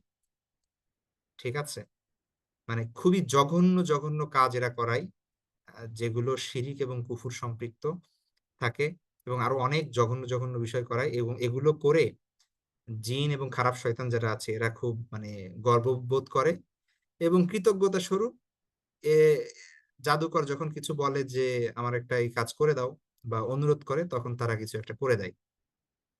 এইভাবে হচ্ছে মূলত জিনকে দিয়ে কিছু করানো হয়। ঠিক আছে, মানে সাধারণত জাদুকর যারা আছে তারা এইভাবে কাজগুলো করায়। এটা এই কারণে না যে সে অনেক শক্তি দেওয়ার ক্ষমতা দেওয়ার জিন তার অনুসারী, এরকম না, সে জিনের পূজা করে। ঠিক আছে, এই কারণে এখানে শিরিক এবং কুফুর সম্পৃক্ত। বুঝতে পারছেন? এই যে নানান ভাবে কিন্তু আম, মানে মানুষ অনেক কিছু করে, যেমন শত্রুতার কারণে ওই ইসের কাছে চলে যায়, জাদুকরদের কাছে চলে যায়, এবং তাদের কাছে গিয়ে একজনের বিয়ে বন্ধ করে দেয়, রিলেশন নষ্ট করে দেয়, বাচ্চার ক্ষতি করে, তারপরে হচ্ছে মেধা নষ্ট করে দেয়, বিভিন্ন জিনিস করে মানুষ। ঠিক আছে, ক্ষতি করে। এই ক্ষতি করাটা আসলে কিভাবে হয়? এটা এইভাবে হয় আর কি। ঠিক আছে, শয়তান এবং জিনদের মাধ্যমে হয়, যেটা জাদুকর করে। আর দেখা যাচ্ছে যে এই যারা মানে তাদের কাছে যায় এবং গিয়ে এই এই কাজগুলো করতে বলে, যেগুলো স্পষ্ট কুফর এবং শিরকের সাথে সম্পৃক্ত। ঠিক আছে, তো এই কারণে এইটার গুনাহের মাত্রা অনেক ভয়াবহ, অনেক ভয়াবহ, যেটা অন্য আরো অনেক গুণার উপরে। ঠিক আছে, তো এই হচ্ছে বিষয়। এখানে আরো অনেক বিষয় বিস্তারিত আলাপ করলে অনেক বিষয় আসে, কিন্তু আমি সেগুলো করার সুযোগ নাই এখন, কারণ হচ্ছে আমরা তো আসলে ওই ব্যাপারে আলোচনার জন্য বসি নাই। আমরা এখানে বিস্তারিত আলাপ করেছিলাম আমরা আমাদের রুকিয়া কোর্সে। তো সেইভাবে আমরা মানে এখন আলোচনা করতে পারবো না, কারণ হচ্ছে আমাদের সময় খুব বেশি নাই এখানে। তো যেটা বললাম, সিহিরের মানে সিহিরের সাথে জিনের সম্পর্ক আছে, এবং এইভাবে মূলত কাজটা হয়। আমরা যারা জানি না তাদের জন্য সংক্ষেপে বললাম আর কি।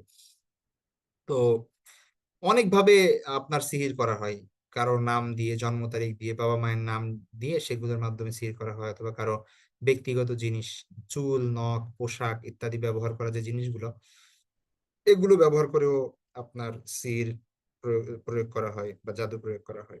ঠিক আছে, তো সিহিরের অনেক প্রকার আছে, বিভিন্ন কারণে সিহির করা হয়।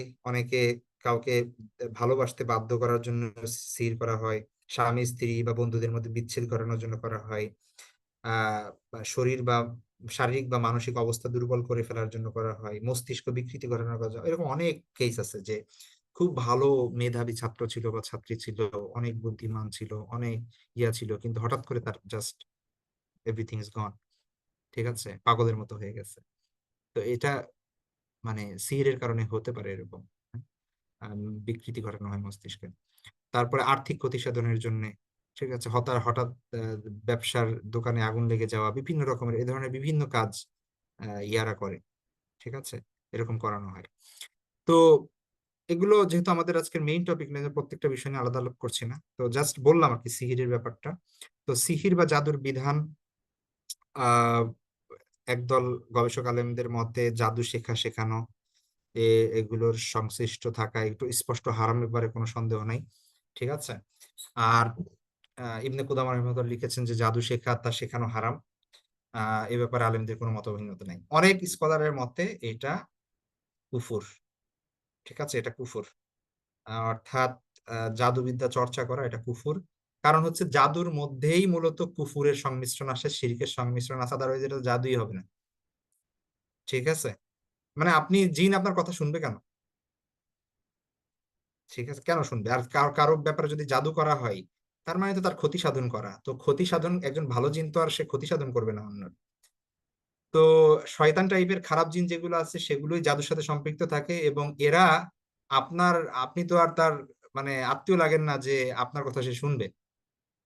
আপনার তাকে, তার, আপনার যেটা করতে হবে সেটা হচ্ছে তার পূজা করতে হবে, তাকে এমন কিছু শিরকি এবং কুফুরি কাজ করতে হবে যে সে সন্তুষ্ট হয়ে গিয়ে আপনারে বলে দিবে ঠিক আছে বাচ্চা তোমার কিছু কাজ করে দিচ্ছি।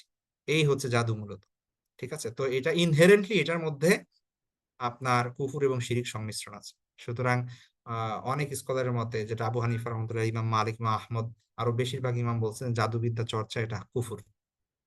ঠিক আছে, তো এই হচ্ছে বিষয়, যেটা কোরআনের এই আয়াত থেকে আমরা পাই, যেখানে বলছেন আল্লাহ সুবহানাহু ওয়া তাআলা যে সুলাইমান কুফরি করেনি, বরং শয়তানরা কুফরি করেছে। তারা এইভাবে কুফরি করেছে যে মানুষকে জাদু শিক্ষা দিত। ঠিক আছে, এই আর কি। এখন যেহেতু এই আয়াতটা আসছে, একটু কথা বলি। এই আয়াতটা মূলত একটা প্রেক্ষাপট আছে, যে সুলাইমান আলাইহিস সালামকে ইহুদিরা, আমরা জানি সুলাইমান আলাইহিস সালাম অনেক বড় একজন রাজা এবং একজন নবী আল্লাহ সুবহানাহু ওয়া তাআলার। হ্যাঁ, তো কিন্তু ইহুদিরা তাকে রাজা মনে করতো না। তারা মনে করতো যে সুলাইমান অনেক বড় জাদুকর ছিলেন, সে জাদুর বলে সমস্ত জিন, শয়তান সবাইকে সে তার বশীভূত করেছিল, তার আজ্ঞাবহ করেছিল জাদুর বল। তো এই জন্য তারা সুলাইমান আলাইহিস সালামকে অনেক বড় জাদুকর মনে করতো। তো আল্লাহ বলছেন যে না না, সুলাইমান জাদুকর ছিল না, বরং সুলাইমান কুফরি করেনি। ঠিক আছে, সুলাইমান কুফরি করে নাই, বরং শয়তানরা কুফরি করতো। তারা মানুষকে জাদু শিক্ষা দিত। সুলাইমানের যেটা ছিল সেটা হচ্ছে আল্লাহ প্রদত্ত ক্ষমতা ছিল, ওইটা জাদু ছিল না, ওইটা কুফরি ছিল না। এটা আল্লাহ সুবহানাহু ওয়া তাআলা সূরা বাকারায় স্পষ্ট করেছেন। তো আজকে এই পর্যন্ত থাকবে আমাদের। তো আজকে আমাদের দুইটা টপিক ছিল, একটা হচ্ছে মানুষ হত্যা আর একটা হচ্ছে জাদু। বড় ধরনের দুইটা কবিরা গুনাহ নিয়ে আলোচনা করলাম। ইনশাল্লাহ আমরা নেক্সট ক্লাস আমাদের বৃহস্পতিবারে, তো ওই দিন আমরা ইনশাল্লাহ আরো কয়েকটা বিষয় নিয়ে আলোচনা করব কবিরা গুনার। তো আজকে পর্যন্তই থাকবে। নেক্সট ক্লাস পর্যন্ত সবাই ভালো থাকবেন, দোয়া করবেন। আল্লাহ হাফেজ। আসসালামু আলাইকুম ওয়া রাহমাতুল্লাহি ওয়া বারাকাতুহু।